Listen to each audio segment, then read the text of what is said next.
ज्योतिरादित्य सिंधिया। धन्यवाद उपाध्यक्ष महोदय। उपाध्यक्ष महोदय, आज के इस दिवस पर मैं 100 साल पूर्व जो चंपारण में एक सत्याग्रह का आंदोलन खड़ा किया गया था, जो किसान विरोधी नीति के वातावरण में हमारे देश के राष्ट्रपिता महात्मा गांधी जी ने किसानों के हित में वो आंदोलन रची थी, जिसके आधार पर उस समय की मौजूदा की सरकार के घुटनों को टेकना पड़ा था। आज वैसा ही एक माहौल पूरे देश में उत्पन्न हो चुका है, जब किसान अपनी मांगों को लेकर, अपनी जायज मांगों को लेकर सरकार के समक्ष जाता है, तो केवल उसके आवाज को नहीं दबाया जाता, लेकिन उसकी छाती को गोलियों से छलनी की जाती है। ये वह देश है उपाध्यक्ष महोदय, जो 1960 में जब हम अनाज का आयात करना चाहते थे, अमेरिका द्वारा PL 480 इस देश में लगाई गई थी। हमें अपने सोने को गिरवी रखना पड़ा था, और आज इंदिरा गांधी जी की हरी क्रांति के आधार पर, राजीव गांधी जी की दूध की क्रांति के आधार पर और किसान की मेहनत और मशक्कत के आधार पर आज हमारा देश अनाज के विषय पर आत्मनिर्भर हो चुका है। लेकिन आज उसी किसान की छाती को छलनी की जाती है। पूनम पाटीदार 23 साल का नौजवान BSc का पढ़ाई कर रहा था उपाध्यक्ष महोदय। अपने पिता के आकस्मिक निधन के आधार पर उसे अपनी पढ़ाई छोड़नी पड़ी। परिवार के आमदनी के लिए खेती में वो लग चुका, और जो नोटबंदी के बारे में राष्ट्र भर में और विश्व भर में एक माहौल, एक माया जाल पिरोया जा रहा है कि एक सर्जिकल स्ट्राइक है, उस सर्जिकल स्ट्राइक के बारे में असली कहानी मैं आपको बताना चाहता हूं। बड़े मेहनत और मशक्कत के आधार पर अपना उत्पादन वो बेच पाया मंडी में। यूको बैंक का चेक उसको मिला 10,800 रुपए का। 4 बार वो बैंक के चक्कर काटते रहा, और हर बार बैंक का मैनेजर ने घूम के उसको कहा कि 10 दिन बाद आओ, अब अभी मेरे पास नगद राशि नहीं है तुमको देने की। और वही पूनम पाटीदार के परिवार में उपाध्यक्ष महोदय, उसकी मां की ऑपरेशन के लिए उसे राशि की जरूरत थी। वो चेक का नगद राशि उसे नहीं मिला, 50,000 रुपए का ऋण उसने लिया, और जब आशा की किरण पूरी तरह से समाप्त हो चुकी, तब वह किसान के आंदोलन में सम्मिलित हुआ और अपनी मांगे रखने में उसकी छाती पर पुलिस के अफसर और सरकार के द्वारा गोली चलाई गई। जो दृश्य मैंने देखे हैं उपाध्यक्ष महोदय मंदसौर में, पीपिया मंडी में, वो हृदय को झंझोड़ने वाले दृश्य। चाहे पूनम चंद की बात हो उपाध्यक्ष महोदय, मैं जानना चाहता हूं कि सरकार उस परिवार को क्या जवाब देगी। चाहे अभिषेक पाटीदार की बात हो, जो 19 वर्ष का बालक, क्या जवाब देंगे उसके परिवार को इस सरकार। चाहे कन्हैयालाल पाटीदार, जिसके घर में 18 साल की बच्ची, जिसका लग्न होना है, 11 साल का बच्चा जो पढ़ाई कर रहा है। चाहे मांगीलाल धनकर, जो 30 वर्ष का एक दिहाड़ी मजदूर था। चाहे घनश्याम धाकड़ हो, और चाहे चैनराम पाटीदार हो उपाध्यक्ष महोदय, जिसके 2 महीने पहले ही अक्षय तृतीया के दिवस पर उसका लग्न हुआ था, आज उसकी पत्नी विधवा के रूप में अपना जीवन यापन कर रही है। और एक ही क्षण में इन 6 के 6 परिवारों के चिराग को सरकार ने मिटा दिया। देखिए देखिए देखिए, आप पूर्व और इतिहास में जाओ तो मैं कहता हूं कि गलत काम गलत होता है, सही काम सही होता है। एक गलत काम होने से दूसरा गलत काम का हिसाब नहीं होता। ये सुन लो आप, मैं स्पष्ट कह रहा हूं, मैं बेबक इंसान हूं कि गलत काम होता है, सही काम होता है। आपको सरकार में इसलिए नहीं लाया गया था कि आप 6 किसानों की छलनी कर पाओ। उपाध्यक्ष महोदय, प्रजातंत्र में सरकार को जिम्मेदारी दी जाती है रखवाली, जीवन की रखवाली की, उन्नति की, प्रगति की, एक नए भविष्य की। इनके हाथ में न लाठी, इनके हाथ में न पत्थर, ना दंगा, लेकिन एक एक करके इनको लाइन में खड़ा करके इनको गोलियों से उड़ाया गया। जब सरकार जिसे रक्षा करना चाहिए वो जानलेवी और हत्यारा बन जाए, तो प्रजातंत्र हमारे और आपके देश में कहां बचा? उपाध्यक्ष महोदय, ये प्रश्न मैं आपसे पूछना चाहता हूं। 700 किसानों को जेल के सलाखों के पीछे डाल दिया।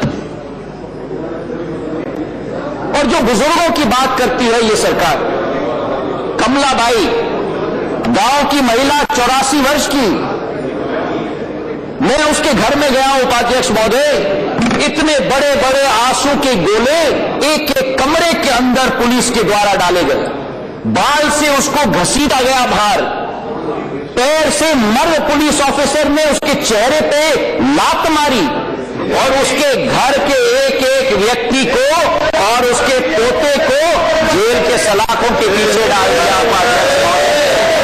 अब वो जो महिला अपनी आवाज उठा रही थी न्याय के लिए, सरकार का एक मंत्री, एक संतरी, आपको समय मिलेगा गणेश सिंह जी, आपको समय मिलेगा। मैं उसके घर में गया हूं, आप नहीं गए। आप कृपा करके सुन लीजिए, व्यथा सुन लीजिए अपने प्रदेश के परिजनों का। जब सुन लीजिए आपकी बारी भी आएगी, आपकी बारी भी आएगी। दूध का दूध और पानी का पानी हो चुका है मंदसौर में राकेश जी और गणेश जी। वास्तविकता है अध्यक्ष, उपाध्यक्ष महोदय, कि जब वो गुहार लगा रही थी कि मुख्यमंत्री उनकी आवाज सुने, सरकार का एक मंत्री, तंत्री, संतरी, एक भी व्यक्ति उसके घर में नहीं गया जब वो अनशन पे बैठी थी, जब तक उसके बच्चे और पोते रिहा न हो। जो सरकार की जिम्मेदारी हो कि देश की रक्षा करे, जनों की रक्षा करे, जब रक्षक ही भक्षक बन जाए तो प्रजातंत्र कहां बचे हमारे देश में? उपाध्याय महोदय, ये पूछा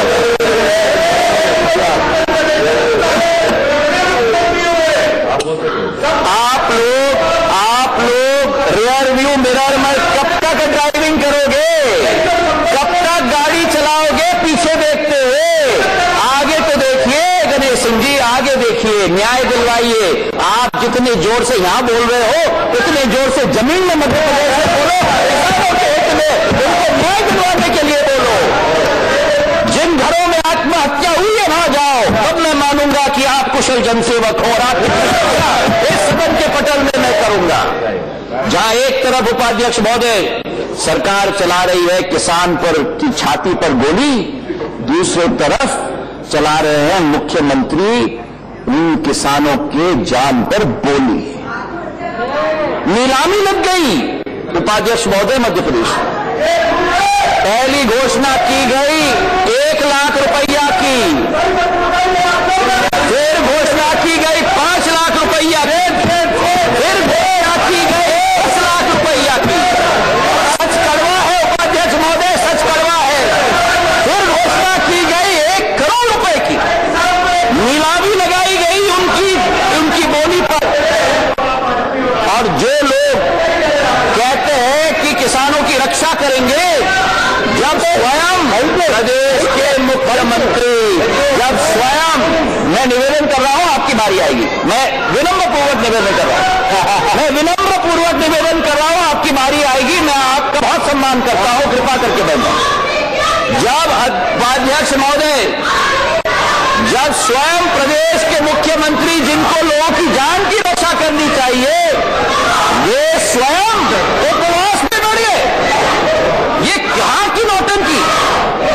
और जहां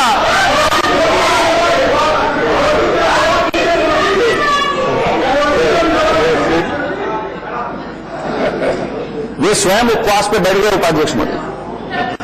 और जो पार्टी हिंदुत्व की बात करती है, जो पार्टी हिंदुस्तानी सभ्यता की बात करती है, जो पार्टी हिंदू धर्म की बात करती है, वहीं आ रहा हूं। शोकाकुल परिवार जब होता है उपाध्यक्ष महोदय, हमारा दायित्व होता है कि उनका हम लोग ढाढ़स बढ़ाएं, हम लोग सांत्वना दें। लेकिन यहां ये दृश्य निकला कि मंत्रियों के द्वारा दूत भेजे गए मंदसौर की पीपिया मंडी के 6 परिवार लोगों को 450 किलोमीटर मंदसौर से भोपाल बुलाया गया। कहा गया कि अगर मंच पे जाके मुख्यमंत्री का उपवास नहीं तोड़वाओगे तो मुआवजा राशि नहीं मिलेगी।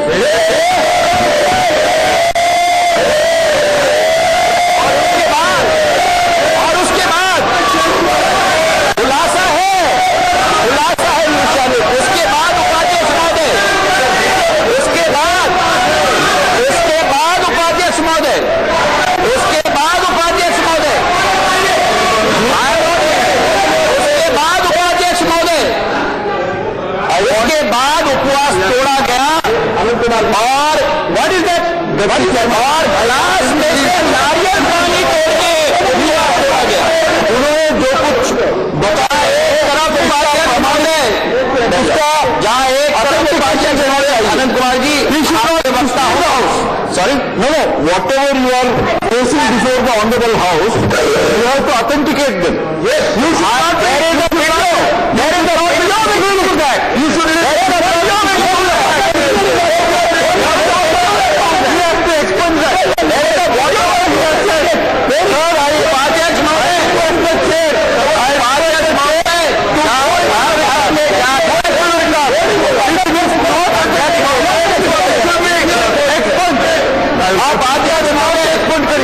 उपाध्यक्ष महोदय, जहां घर घर में जाकर किसानों को निकाल कर पीटा गया, किसानों की गोली लगाई गई, उसके बाद उपवास में मंच पर गांधी जी के चित्र के पीछे छुप गए।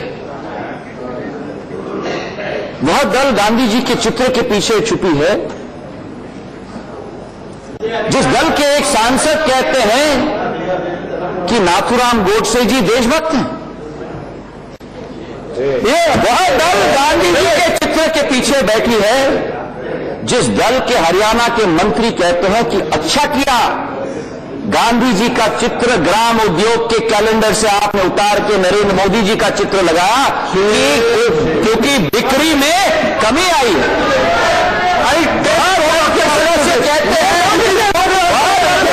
कहते हैं महात्मा गांधी के बारे में और महात्मा गांधी के राह पर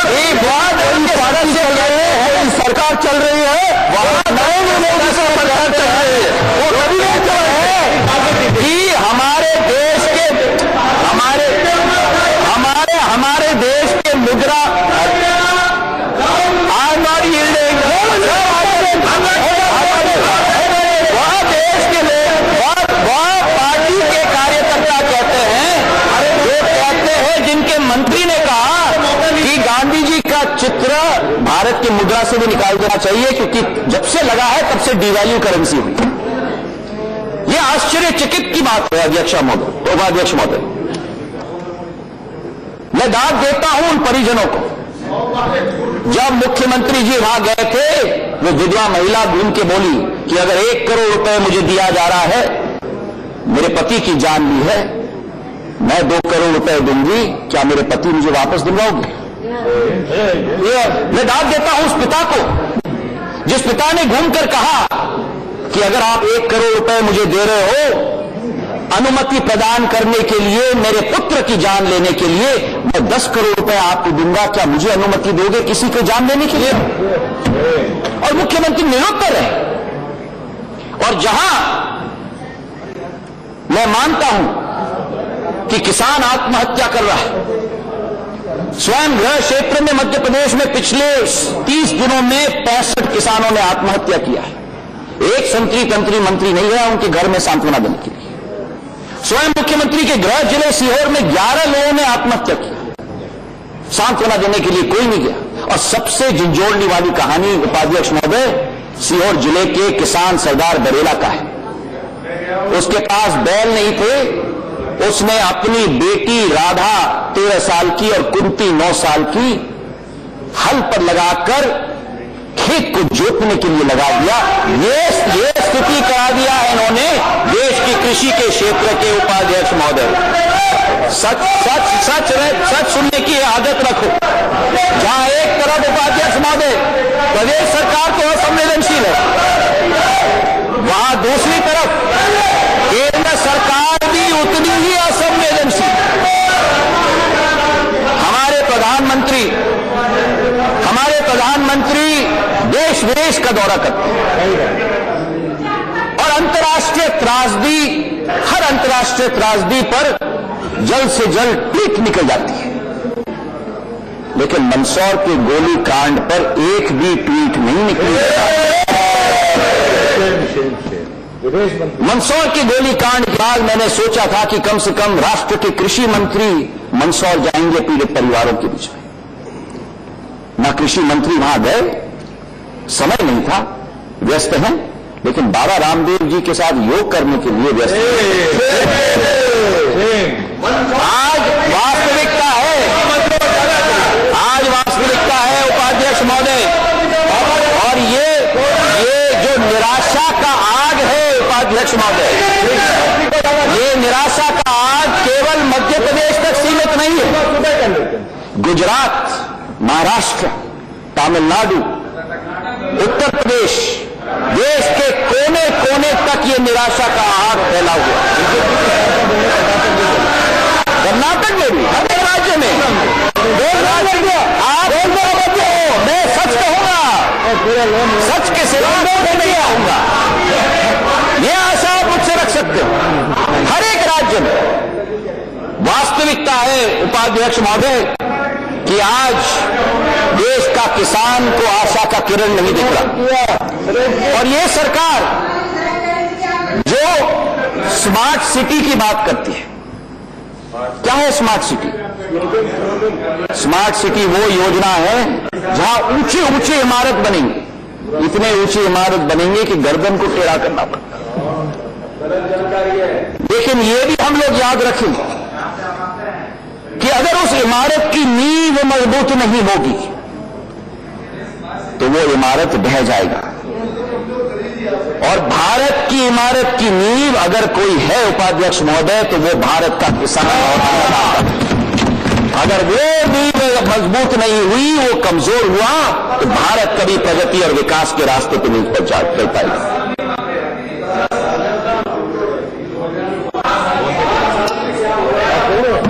आपके 50 साल भी निकल जाएंगे तो उसी 50 साल की बात करते रहोगे।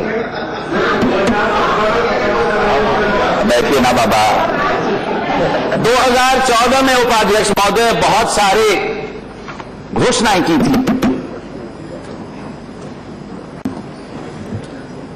हमारे प्रधानमंत्री जी ने, जब ये प्रत्याशी थे, उन्होंने कहा था कि किसान की आय दोगुनी की जाएगी।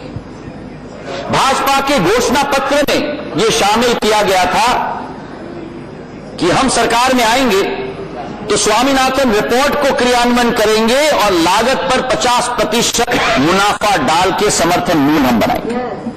लेकिन सरकार में आते ही यूटर्न और अटॉर्नी जनरल को इन्होंने सुप्रीम कोर्ट में, सर्वोच्च न्यायालय में भेजा, ये कहने के लिए कि ये बिल्कुल नामंजूर है और ये संभव ही नहीं हो सकता। सोच और विचारधारा में, नीति और नियत में इतनी जमीन आसमान का फर्क क्यों, मैं पूछना चाहता हूं। आज हकीकत है अध्यक्षा महोदय कि किसान का गला घोटा जा रहा है, और अगर किसी का गला घोटना हो अध्यक्षा महोदय तो 2 हाथों की जरूरत है।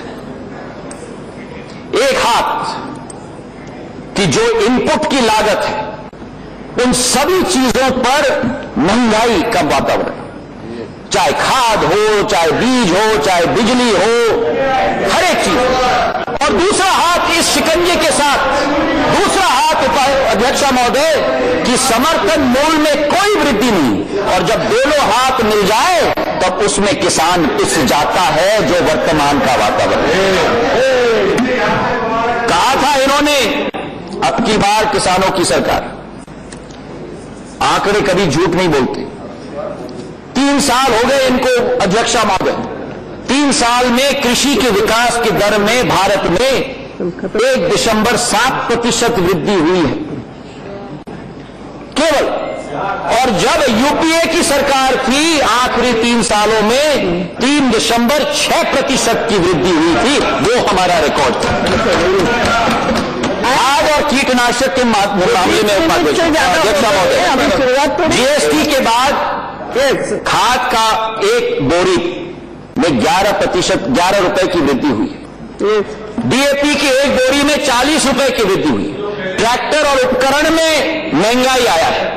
बिजली की हम बात करते हैं तो बिजली ग्रामीण अंचल में अनाप शनाप बिल मिलते हैं हर राज्य में, और अगर वो किसान बिजली का बिल का भुगतान नहीं कर पाता तो उसको जेल के सलाखों के पीछे डाला जाता है। और जहां तक डीजल की बात करें अध्यक्षा महोदय, मैं तो भावुक हूं। जब कांग्रेस सरकार, यूपीए सरकार थी, $125 प्रति बैरल कच्चे तेल का दाम था अंतर्राष्ट्रीय जगत में, 55 रुपए प्रति लीटर देश में दाम था। आज अंतर्राष्ट्रीय जगत में $50 प्रति बैरल कच्चे तेल का दाम है, लेकिन डीजल का दाम 60 रुपए प्रति लीटर। ये प्रश्न मैं पूछना चाहता हूं, ये पैसा जो टैक्स का पैसा है, ये किसके बोरी में जा रहा है? ये सूट बूट की सरकार नहीं तो क्या है? मैं पूछना चाहता हूं अध्यक्षा महोदय कि श्रीलंका में डीजल का दाम 41 रुपए प्रति लीटर, पाकिस्तान में डीजल का दाम 52 रुपए प्रति लीटर, लेकिन मेरे भारत में डीजल का दाम 65 रुपए प्रति लीटर। ये कहां का न्याय है? अगर हम बात करें कि अगर आज क्या मांग है, हर अन्नदाता की सबसे मूलभूत मांग बस अपने उत्पादन का मिले जायज दाम। और आज तूर का क्या हाल है? एनडीए सरकार के मुख्य आर्थिक सलाहकार अरविंद सुब्रमण्यन जी ने कहा है 2017 में तूर का दाम होना चाहिए 6,000 रुपए प्रति क्विंटल, 2018 में तूर का दाम होना चाहिए 7,000 प्रति क्विंटल।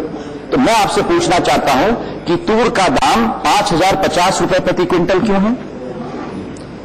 रिपोर्ट और क्रियान्वयन के बीच में इतना अंतर क्यों? सोयाबीन कांग्रेस यूपीए सरकार के समय में 5,500 रुपए प्रति क्विंटल होता था, आज 2,600 रुपए तक सिमट चुका है। आंध्र प्रदेश में मिर्ची 12,000 रुपए प्रति क्विंटल होता था, आज 3,000 रुपए प्रति क्विंटल हो चुका है। अजवाइन की तो बात ही न करें, 17,500 रुपए प्रति क्विंटल होता था, आज 5,500 रुपए प्रति क्विंटल। और टमाटर, प्याज और आलू तो अब खेत में नहीं उगता, वो तो आप सड़क पे पाओगे, और सड़क में टमाटर, प्याज और आलू के साथ आप दूध की नदियां भी पाओगे। ये हाल कर महाराष्ट्र के नासिक में मेथी का समर्थन मूल्य जो 4 से 5,000 रुपए प्रति क्विंटल होता था, आज केवल 2,500 तक सीमित। अंगूर जो 50 रुपए प्रति किलो होता था, आज 15 रुपए प्रति किलो।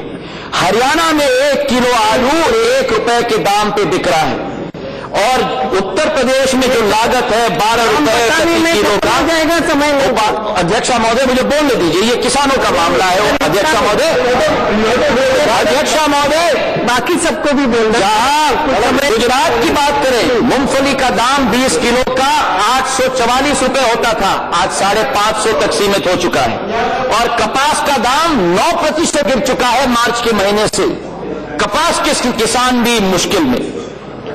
जहां तक प्याज की हम बात करें, 850 रुपए प्रति क्विंटल होता था, आज 450 तक सीमित हो चुका है। 60% किसान को एमएसपी आज नहीं मिलता, और 40% को एमएसपी के नीचे भी अपना दाम बेचना पड़ता है। किसान के नसीब में है कर्जा, और दूसरे तरफ बिचौलियों के नसीब में है चांदी। ये स्थिति पूरे देश में हो चुकी है अध्यक्षा महोदय। यूपीए के समय में धान 590 रुपए प्रति क्विंटल से बढ़ाकर 1400 रुपए प्रति क्विंटल हो चुका था। प्रति वर्ष 13% वृद्धि थी। गेहूं के दाम में समर्थन मूल्य में 14% प्रति वर्ष वृद्धि थी। अरहर के दाम में 22% प्रति वर्ष वृद्धि होती थी। और अगर मुनाफा की हम बात करें, 2011 में धान की लागत 670 रुपए प्रति क्विंटल होती थी और समर्थन मूल्य 950 होता था। मतलब किसान को 42% का मुनाफा मिलता था। आज वही मुनाफा केवल 6.5% तक सीमित हो चुका है। बोनस की प्रक्रिया अध्यक्षा महोदय समाप्त की गई। किसान अगर उत्पादन ज्यादा करे तो उसके पीठ तो तपतपाने के बजाय उस पर पेनल्टी सरकार ने लगा दी। अगर आप मंडियों में जाओ तो भ्रष्टाचार और अनियमितताएं आप पाओगे। प्रधानमंत्री जी ने कहा था कि नोटबंदी के बाद मैं दोबारा कभी भी देश की जनता को लाइन में नहीं लगाऊंगा। तो आज मैं पूछना चाहता हूं कि मंडियों में 10-10 किलोमीटर की लाइन प्याज को बेचने के लिए लगी। नहीं अध्यक्ष महोदय, मुझे बहुत कुछ कहना है किसान के मुद्दे में। अध्यक्ष महोदय, बहुत इंट्रोडक्शन भी हुई थी आपके आने के पहले। मैं पूछना चाहता हूं कि आज किसान वर्षा के ऋतु में अपना बोई करे। नहीं अध्यक्ष महोदय, किसान के 20 मिनट हुए अध्यक्ष महोदय, बहुत इंट्रोडक्शन भी हुए।